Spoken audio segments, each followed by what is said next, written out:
Hallelujah.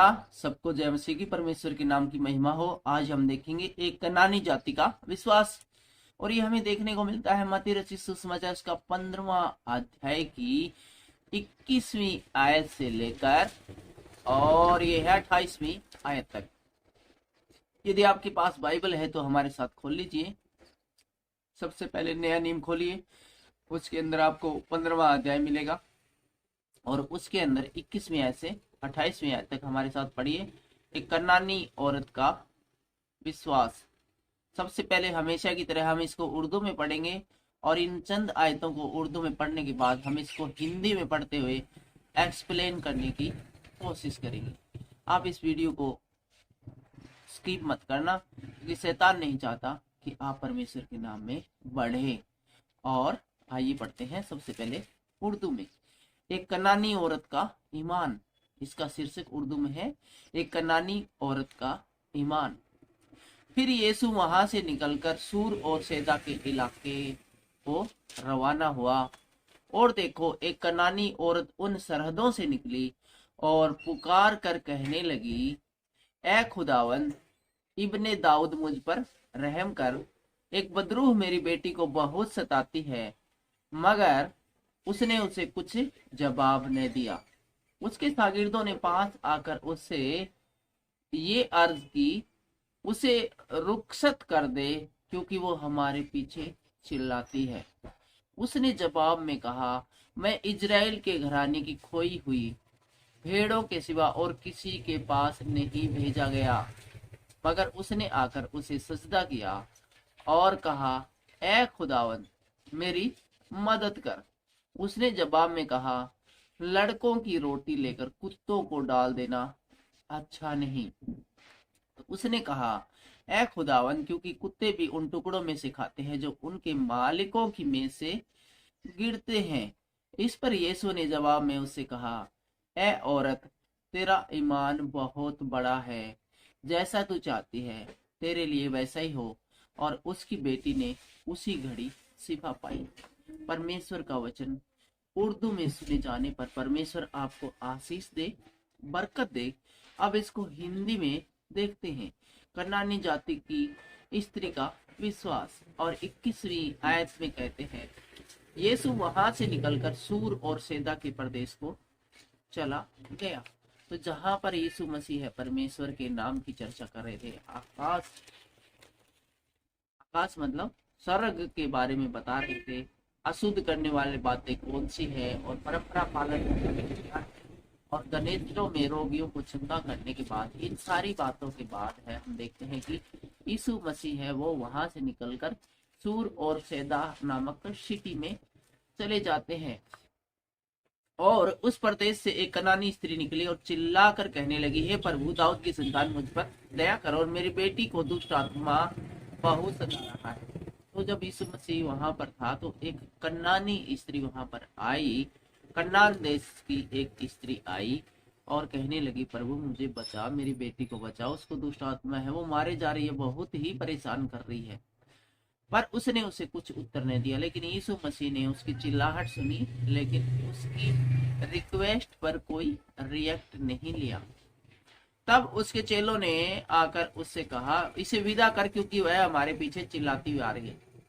लेकिन वो स्त्री बार बार चिल्लाती रही और कहती रही, हे प्रभु, दाऊद की संतान, मुझ पर दया कर, मेरी बेटी को दुष्ट आत्मा बहुत सताते हैं। जब बार बार यही रिपीट करती रही और उनके पीछे पीछे चलती रही, तो यीशु मसीह के चेले हैं वो तंग आकर, दुखी आकर बोले, यीशु मसीह जी, कितनी देर से ये औरत चिल्ला रही है, मुझे बचा ले, मुझे चंगा कर ले, इसने तो हमारी जान खा ली, तो आप कर दो ना इसको चंगा, कितनी देर से पीछे पड़ी हुई है। तो 24वीं आयत में यीशु ने उत्तर दिया, इजराइल के घराने में खोई हुई भेड़ों को छोड़ मैं किसी और के पास नहीं भेजा गया। तो क्या कहते हैं यीशु मसीह की, पिता परमेश्वर ने मुझे इस पृथ्वी पर शारीरिक रूप में इजराइल के घराने की भेड़ों को, खोई हुई भेड़ों को ढूंढने के लिए भेजा है। वह रास्ता भटक गई है, उनको सही मार्ग पर लाने के लिए मुझे भेजा है। पर वह आई और यीशु को प्रणाम करके कहने लगी, हे प्रभु, मेरी सहायता कर। लेकिन वो औरत एक बार फिर से आई और कहने लगी, हे प्रभु, मुझ पर सहायता कर, मेरी दया कर। तो 26वीं आयत में लिखा है, उस यीशु ने उत्तर दिया, लड़कों की रोटी लेकर कुत्तों के आगे डालना अच्छा नहीं। तो वो बुलाया, यीशु मसीह ने कहा उस ओर से, ऐसा भाई जो लड़कों की रोटी है वो लड़कों को ही देनी चाहिए, नहीं कि कुत्तों को डालनी चाहिए। इसका मतलब आपके घर में बच्चे हैं और आपके पास एक ही रोटी है और 2 बच्चे हैं और आपके आसपास कुत्ते भी घूम रहे हैं, तो प्रायोरिटी आपकी है वो सबसे पहले अपने बच्चों को रोटी खिलाने की होनी चाहिए, नहीं कि वे जो कुत्ते हैं उनको डालने की। तो लेकिन 27वीं आयत में उसने कहा, सत्य है प्रभु, पर कुत्ते भी वह चूर चार खाते हैं जो उसके स्वामियों की मेज से गिरते हैं। तो औरत बड़ी समझदार थी, बोली कि आपकी बात तो ठीक है यीशु मसीह, लेकिन कुत्ते भी तो छोटे मोटे जो टुकड़े बच जाते हैं, मेज से गिर जाते हैं, उन्हीं को खाकर गुजारा करते हैं। कुत्तों की नजर हमेशा उनके मालिकों की हाथ की तरफ लगी रहती है कि अब मेरा मालिक टुकड़ा डालेगा, अब मेरा मालिक टुकड़ा डालेगा। इस पर 28वें में लिखा है, इस पर यीशु ने उसको उत्तर दिया, हे स्त्री, तेरा विश्वास बड़ा है, जैसा तू चाहती है तेरे लिए वैसा ही हो। हम कहते हैं कि तेरा विश्वास बड़ा है, तेरा विश्वास बड़ा है, तेरा विश्वास बड़ा है। याद कर ले, तेरा विश्वास बड़ा है। चमत्कार तभी होते हैं जब विश्वास बड़ा हो।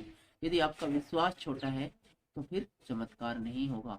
परमेश्वर भी एक बार को चाहे कि नहीं, मैं इसकी प्रार्थना का उत्तर नहीं दूंगा, मैं इसकी नहीं सुनूंगा, पिछले समय में ये मुझे भूल गया था, ये शैतान के पीछे चल दिया था, ये 4 साल तक चर्च में आया ही नहीं, मैंने इसके ऊपर बड़े बड़े उपकार किए थे, मैंने 10 अंधों को चंगा किया था, बाकी 9 थे वो मेरा थैंक यू करने नहीं आए थे, तो इन बाकी 9 की मैं नहीं सुनूंगा। लेकिन उन्हीं 9 में से जो यीशु मसीह का थैंक यू बोलने नहीं आए थे, यदि पछताए और फिरे तो परमेश्वर है वो उनके गुनाहों को भी माफ करेगा। यहाँ पर आपका विश्वास, आपका ईमान है वो बहुत बड़ा होना चाहिए। परमेश्वर पर भी विश्वास रखोगे तो परमेश्वर भी आपकी सहायता करने के लिए आगे आएंगे। तेरे लिए वैसा ही हो, जैसा तू चाहती है तेरे लिए वैसा ही हो। जब आपका विश्वास बड़ा होगा तो आप जैसा चाहेंगे वैसा ही आपके साथ होगा। और उसी घड़ी उसकी बेटी चंगी होगी, क्योंकि इसका विश्वास बड़ा था और उसी घड़ी उसकी बेटी चंगी हो गई। तो पीछे हम इसमें देखते थे कि यीशु मसीह ने कहा था कि परमेश्वर ने मुझे इजरायली खोई हुई भेड़ों को ढूंढने के लिए भेजा है। इसका मतलब परमेश्वर है, उसने प्रायोरिटी है, प्राथमिकता है वो इजराइल को दी थी। लेकिन इजराइल के लोग, और उसके बाद था, यदि इजराइल के लोग नहीं फिरते हैं, नहीं ईमान लाते हैं, तो जो सुविधा सिर्फ इजराइल के लोगों के लिए थी वो बाकी लोगों के लिए भी खोल दी जाए, ताकि बाकी लोग भी उन सुविधाओं का लाभ ले ले। क्योंकि ये लोग जिनके लिए सुविधाएं बनी थी उस सेवा का लाभ नहीं ले रहे हैं, उसको उन्होंने तुच्छ जाना। और अब है इन्हीं लोगों के कठोर हृदय के कारण, इजरायलियों के कठोर हृदय के कारण आज सुसमाचार हमारे पास है, परमेश्वर की ब्लेसिंग है वो हमारे पास है। तो जो परमेश्वर ने हमें ब्लेसिंग दे दी है तो हमें इसका भरपूर फायदा उठाना है और हमेशा अपने ईमान को इस कनानी स्त्री की तरह बड़ा रखना है, ताकि परमेश्वर अंत में कहे कि तेरा विश्वास बड़ा है, जैसा तू चाहता है वैसा ही तेरे साथ हो। आज का वचन आपके जीवन में नई रोशनी लेकर आए, नया उजाला लेकर आए। सबको जय मसीह।